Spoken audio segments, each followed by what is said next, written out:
थोड़ी देर के बाद डेवलपमेंट होने वाली है। जब आप ये वीलॉग सुन रहे हैं या मैं सुबह के वक्त रिकॉर्ड कर रहा हूँ, इमरान खान साहब के 2 केसेस जिनके अंदर वो जेल के अंदर बंद है, उन दोनों केसेस की अपीलें आज इस्लामाबाद हाई कोर्ट में लगने जा रही हैं। ये बहुत इंपॉर्टेंट है। बड़े लंबे अरसे से, यानी साल से ज़्यादा हो गया, इमरान खान साहब और उनके वकला कोशिश कर रहे हैं कि इमरान खान साहब के केसेस इस्लामाबाद हाई कोर्ट में लगें। इमरान खान साहब के वकील सलमान सफदर साहब कई मरतबा ये कह चुके हैं कि ये केसेस बिल्कुल ठहरने के काबिल ही नहीं है, और अगर सुप्रीम कोर्ट या हाई कोर्ट में किसी भी जगह पे ये केसेस जाते हैं तो ये उड़ जाएंगे। इमरान खान साहब इन केसेस में रिहाई पा लेंगे।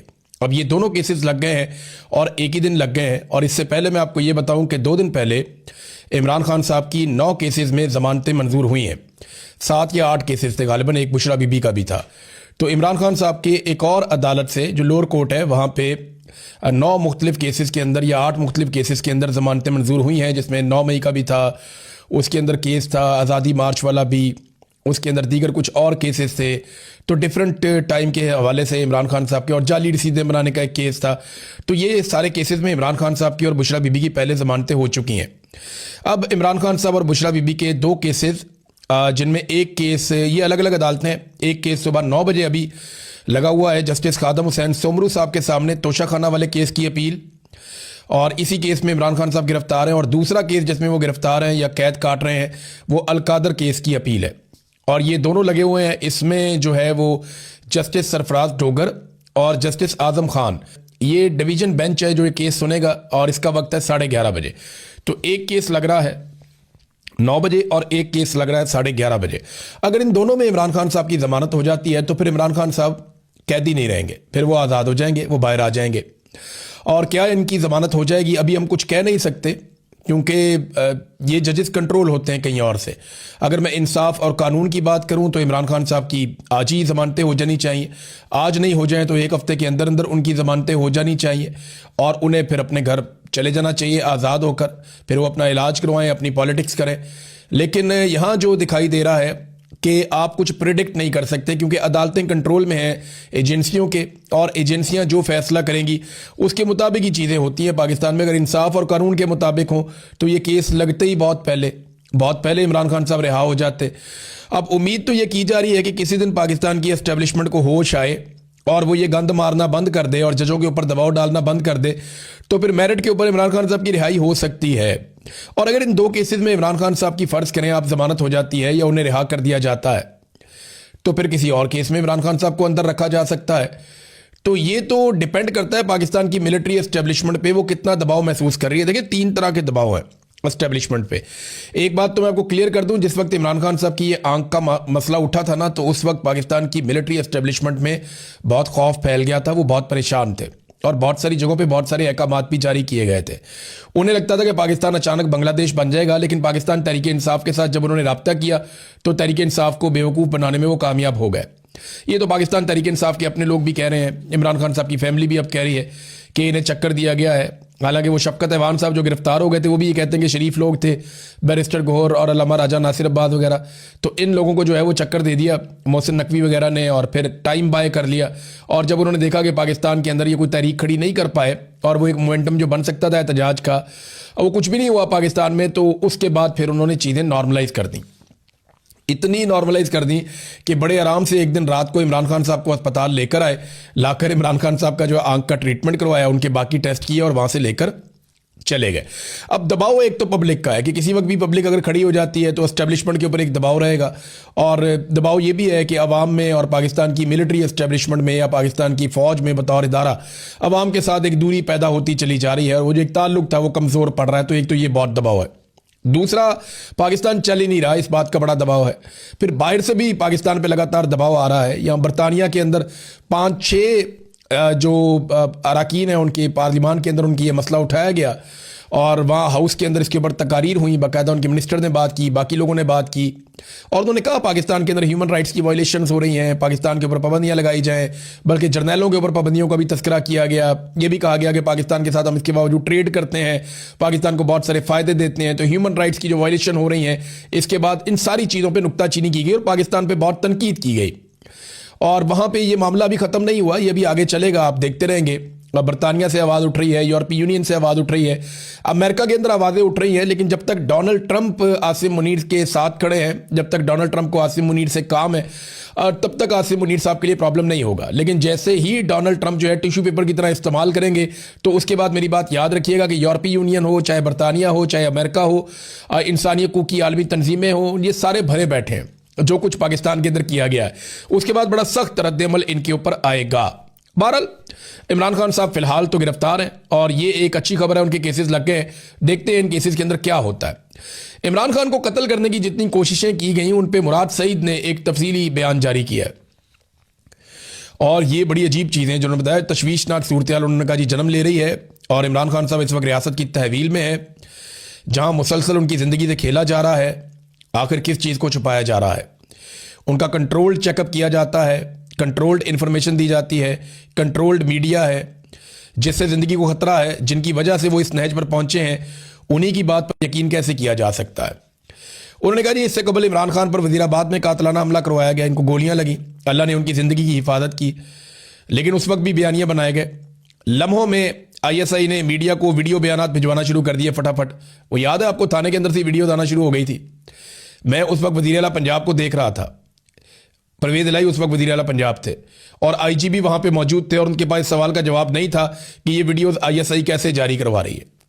यानी पूरा निज़ाम उन्होंने कंट्रोल किया हुआ था। फिर फौजी क़यादत के कहने पर ISI ने एक अफगान को इमरान खान साहब को मारने का टास्क दिया था।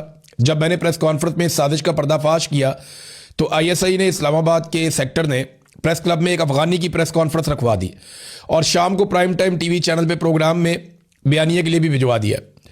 मैंने किसी का नाम तो नहीं लिया था, मगर ये जानते थे कि मैं किसका जिक्र कर रहा हूं।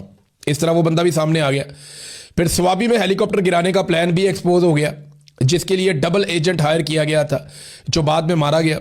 उसके बाद हेलीकॉप्टर में गलत फ्यूल भरवा दिया गया इमरान खान साहब के, ताकि हेलीकॉप्टर गिर जाए और इमरान खान साहब उस वाक़े में मारे जाएं, और रिपोर्ट आज तक उसकी सामने नहीं आ सकी।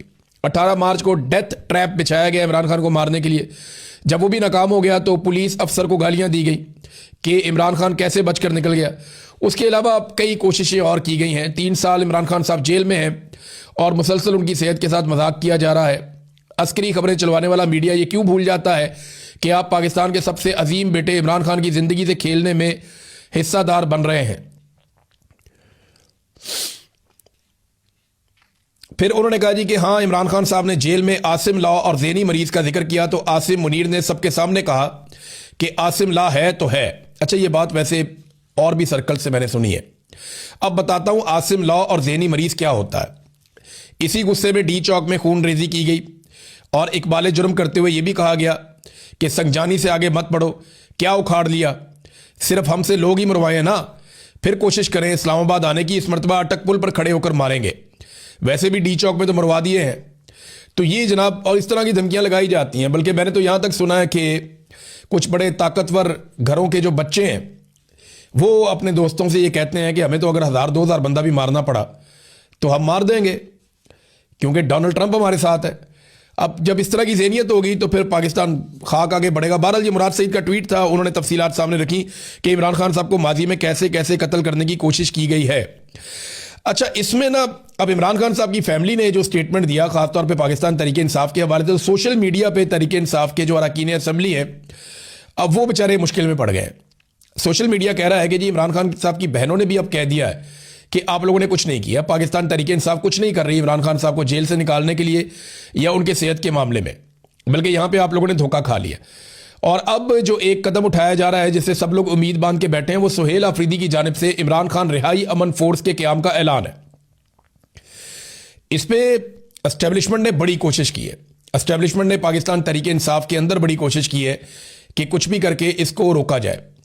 मेरी इंफॉर्मेशन के मुताबिक इस पर कागजी कार्रवाई हो चुकी है और इसके ऊपर अभी वो अपने कोई डिज़ाइन कर रहे हैं, अपने कार्ड, अपना हल्फनामा और बाकी चीज़ें डिज़ाइन कर रहे हैं, जिसके साथ वो नौजवानों को जोड़ेंगे और पाकिस्तानी नौजवानों को वो लाखों की तादाद में, बल्कि मिलियंस के अंदर जोड़ के एक बड़ी तहरीक खड़ी करना चाहते हैं इमरान खान रिहाई अमन फोर्स की, ताकि इमरान खान साहब के मामलात को जो सड़कों के ऊपर ही हल होने हैं, बज़ाहिर ऐसे दिखाई देता है, उनको हल किया जा सके।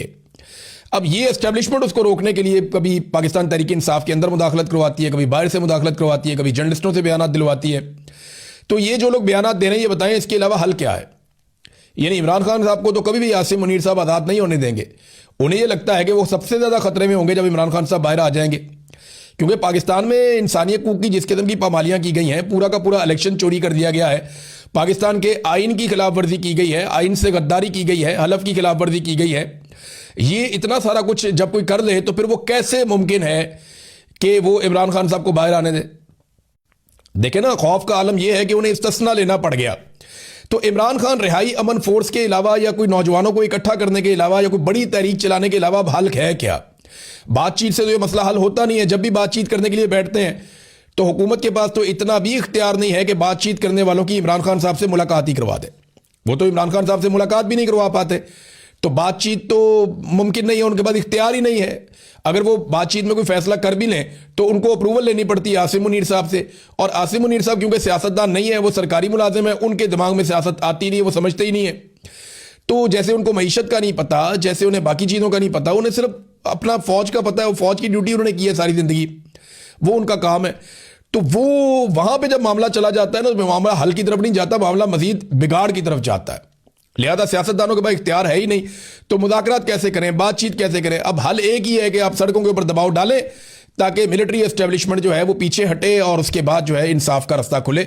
इसके अलावा तो और कोई रास्ता दिखाई नहीं दे रहा। सहाफ़ती जो आलमी सतह पर तंजीमें हैं या जो इंसानी हकूक़ की तंजीमें हैं, उन्होंने आवाज़ उठाना शुरू की। पाकिस्तान के अंदर जो सहाफ़ियों को दबाया जा रहा है, जो कत्लेआम सहाफ़ियों का किया गया है, जो कुछ शराब बरकत के साथ किया जा रहा है, जो कुछ अरशद शरीफ के साथ किया गया, जो बाकी हम सहाफ़ियों के साथ किया जा रहा है, तो इसके ऊपर सहाफ़ती आज़ादी और इंसानी हकूक़ की तंजीमों ने वज़ीर आज़म शहबाज शरीफ को एक ख़त लिखा है और ये जो बिगड़ती हुई सूरत हाल है इसके ऊपर तशवीश का इजहार किया है। तो रोज़ाना की बुनियाद के ऊपर पाकिस्तान की बदनामी हो रही है आलमी सतह के ऊपर, और ये पाकिस्तान के वज़ीर आज़म है, इनका आप स्टेटमेंट चेक करें। ये कहते हैं जी जादू मंतर से कर्जे ख़त्म नहीं होंगे, मुल्क में बराह रास्त सरमायाकारी लाने की ज़रूरत है, ये शहबाज शरीफ ने कहा। एक तो देखें कितनी मायूब बात है कि 3 मरतबा वज़ीर आला बनाया, इसको 2 मरतबा वज़ीर आज़म बनाया गया, लेकिन तब भी इन्हें जो है वो ख़वातीन से बात करने की तमीज़ नहीं आई। जादू मंतर आप सब जानते हैं, मैं भी जानता हूँ, ये इमरान खान साहब की अहलिया को छेड़ते हैं और इमरान खान साहब की अहलिया के ऊपर जादूगरनी होने का ये लोग इल्ज़ाम लगाते हैं।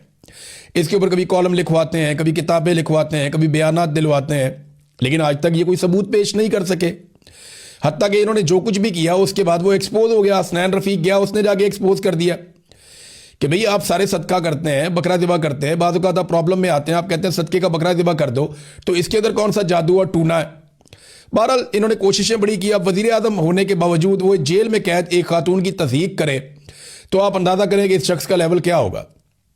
और वो ये कहते हैं कि कर्जे ख़त्म नहीं, कर्जे कैसे ख़त्म होंगे? पाकिस्तान की तारीख के सबसे ज़्यादा कर्जे आपने लिए हैं। आपके मुंह से तो लफ्ज़ कर्जा अच्छा लगता ही नहीं शहबाज शरीफ साहब। यानी जितना कर्जा आपने ले लिया उतना कर्जा तो पाकिस्तान ने अपनी पूरी तारीख में लिया था। जितना कर्जा पाकिस्तान बनने से लेकर इनकी हुकूमत आने तक लिया गया 70-75 सालों में, उतना कर्जा गुज़िश्ता 3-3.5 सालों के अंदर शहबाज शरीफ साहब ने कल ही ले लिया। ये इन्होंने पाकिस्तान के अंदर नए से नया रिकॉर्ड खड़ा कर दिया। ये पाकिस्तान के साथ इन्होंने किया और वो कहते हैं जी हम कर्जे ख़त्म करेंगे सरमायाकारी लाने से। दर्जनों दौरे आपने गैर मुल्की किए हैं, 100 के करीब दौरे आपके रिपोर्ट हो गए ऑलमोस्ट। इतने मुल्कों में आप घूमे हैं, एक एक मुल्क में 3-3, 4-4 दफ़ा आप गए हैं। कौन सी आप बराह रास्त सरमायाकारी पाकिस्तान में लेकर आए? पाकिस्तान में कोई सरमायाकारी नहीं लेकर आएगा। यहाँ पे रूल ऑफ लॉ नहीं है, आपने अदलिया को कंट्रोल कर लिया। आज़ादी सारे राय नहीं है, आपने मीडिया को कंट्रोल कर लिया। यहाँ पे अमनो अमान नहीं है, दहशतगर्दी लगातार बढ़ती जा रही है और ये एस्टेब्लिशमेंट की घटिया पॉलिसियों की वजह से हो रहा है।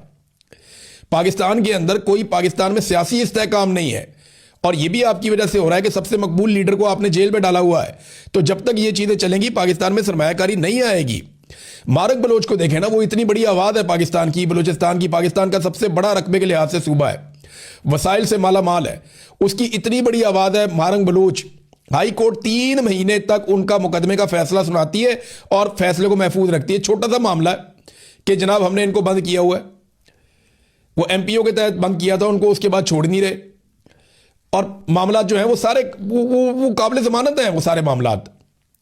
तो हाई कोर्ट ने जनाब 3 महीने के बाद महफूज फैसला सुनाया और फैसला ये सुनाया कि दूसरी अदालत में चले जाओ। ये हालात हैं पाकिस्तान के अंदर। तो ऐसी हालत में कौन पाकिस्तान के अंदर सरमायाकारी लेकर आएगा?